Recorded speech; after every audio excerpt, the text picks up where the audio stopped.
What is up, guys? Welcome back. I'm finally back from China. You might notice my voice is a little bit croaky, but that's just because it's a number of things. It's like being exhausted as hell and not sleeping well for the past week or so. So I was at a place called Ningxia, which is really close to Inner Mongolia, and it's basically like this desert place. So I spent the past week or so just riding from places to places, cruising through the desert on a jeep.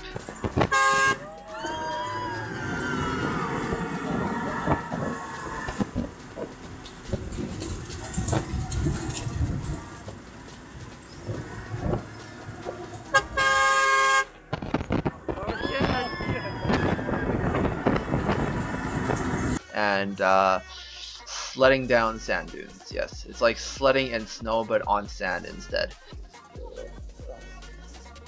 Alright. Holy shit.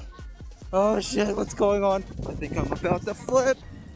Oh shit. So it was really fun, but really tiring at the same time. I actually got back like 2 days ago, like I'm not gonna lie, but I was just really exhausted, really tired, so I took a little bit of a break, and I'm back today to make another video. And I didn't really have anything prepared, but I do have my raid team.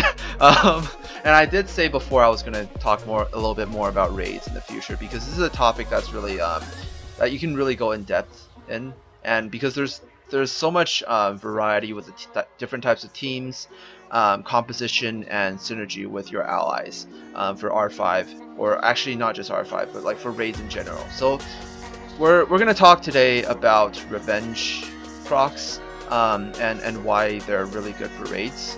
So where the topic is actually going to be about the boss's third skill mechanic and revenge procs.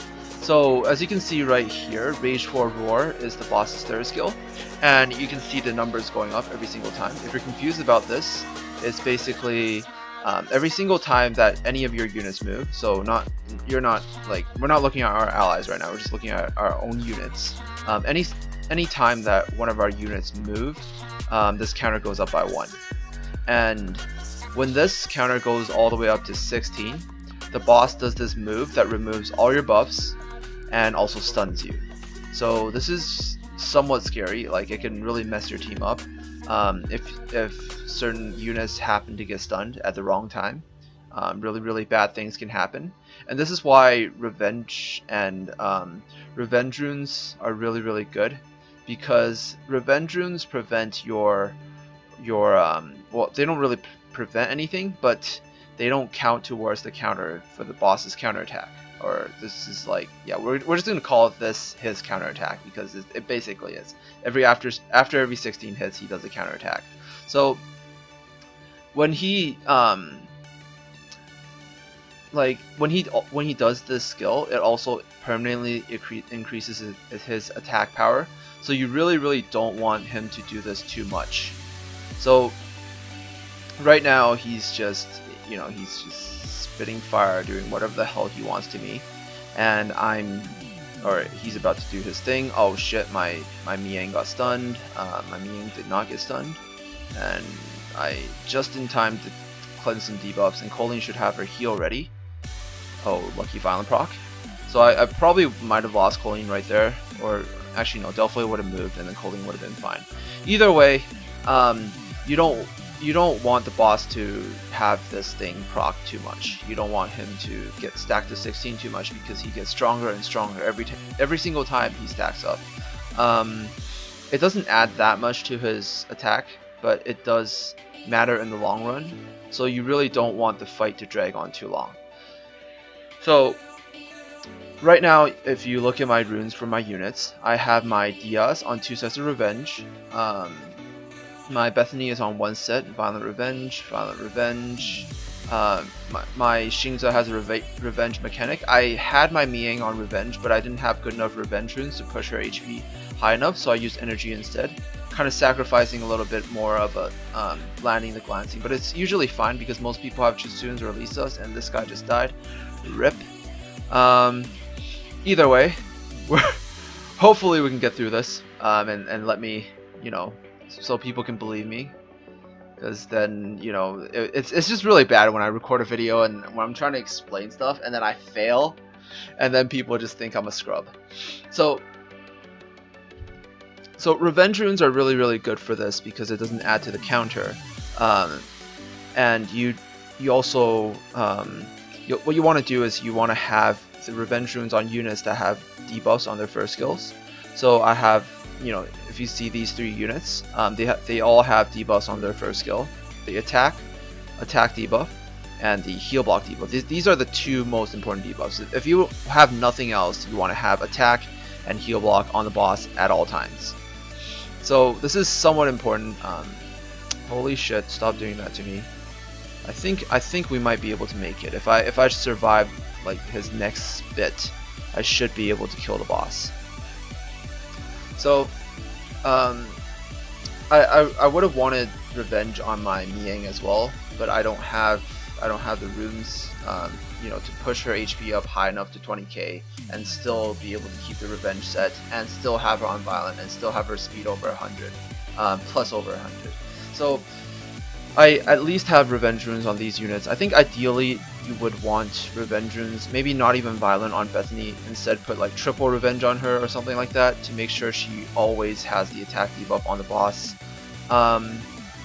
For healers, you still want violent, but for a lot of your attackers you might not even want violent because you don't want the boss to proc that skill too much. So it's probably better to do a harder hit and do less hits than it is to do multiple, you know, multiple not as hard hits.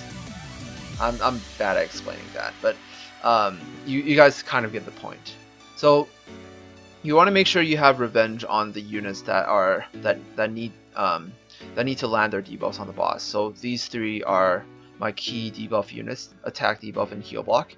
And this is what also makes Xingzi a really nice DPS monster for raids, because he has a built-in revenge mechanic, which makes it so, and it's a 25% chance anyone gets hit. This is way higher than the revenge runes. And we have 6 units over here, so like I don't know how to count statistics, but it's a really high chance that he's always going to be able to proc his revenge every single time the boss doesn't attack, because you know it's 25% chance for 6 units, and that's why I have him on rage. And really, well, you know, I just happen to have some speed subs, but I try to keep his speed low. I don't really need, well, it's better if he has high speed, but you don't really need to push his speed up like at all, and then just have high crit rate, crit damage, and attack, and just hit as hard as possible on the boss over and over again. So he's like contributing to my main DPS, and that's why he's really strong. And that's also why the Fire Panda is really strong for raids as well, because he also has a built-in revenge. And that's why a lot of people are using him, like raising him right now. He's also a defense-based monster. He has a universal defense skill that you can use for raids, which makes him even better.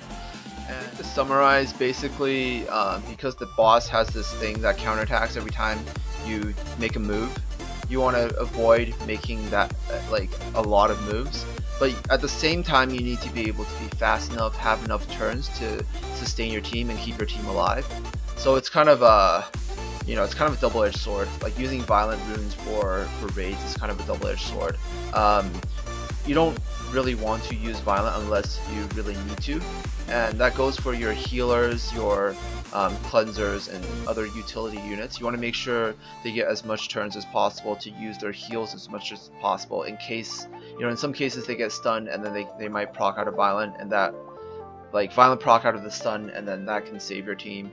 Or you know, they have certain debuffs, they violent proc and then the debuff gets removed on some of your units, depending on who, like your cleanser, for example. You want your cleanser to have as much turns as possible, have their cleanse always ready, you know, whenever you need to use it, and then, you know, that you can cleanse all your debuffs and make sure all your units are healthy and can heal up and all that. So the units that you want to have revenge runes on are the units that you have that have a very powerful first skill. So for example, like Bethany, or your DPS units.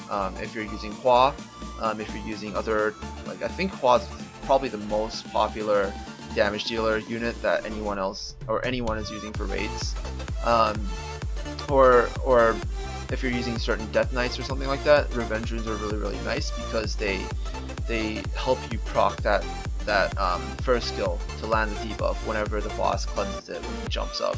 So that's also a bonus, like to be able to like immediately land a debuff, because using Revenge Runes, using the counterattack mechanic to land a debuff right after the boss cleanses it, because he's always going to attack right after, and that can proc a counterattack, and then you can land your debuffs then. So Revenge is probably like the best set, I would say, for raids, because of how it gives you free turns and how it gives you you know, the ability to immediately land your debuffs right after the boss cleanses it. So that's pretty much it. Violent use on your healers and cleansers, Revenge try to use on everyone else, but you might not need to. So that's pretty much it. I don't think I have anything to summon. I think I'm out of scrolls. Oh wait, I was like halfway through TOA hard, so I do have 3 scrolls. But what was that? I think it was an assassin. I think that was a lightning and an assassin. Yep, that was an assassin. Actually, I don't have the. I just got the wind one last week. I never got the water one either. Well, it's a new monster. It's a new monster for my Pokedex. Not sure if I need to raise her in the future.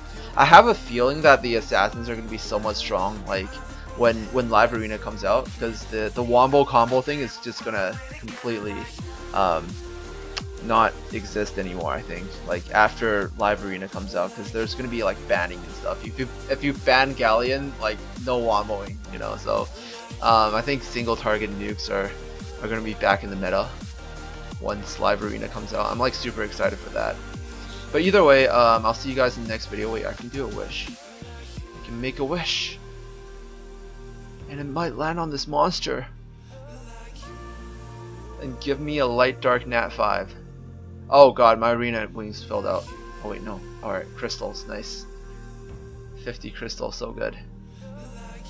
Alright, so I'll see you guys in the next video. I don't think the topic of raids is quite done yet. I think after I explain everything, after I have everything like ideal, the way I want everything to be runed, I might do another, like a full, like really extensive guide on raiding. But it's still something I'm figuring out right now, and as like when I'm learning stuff along the way, I share it with you guys. That's basically what I'm doing right now. So hopefully you guys liked it, and I'll see you guys in the next video. Peace out.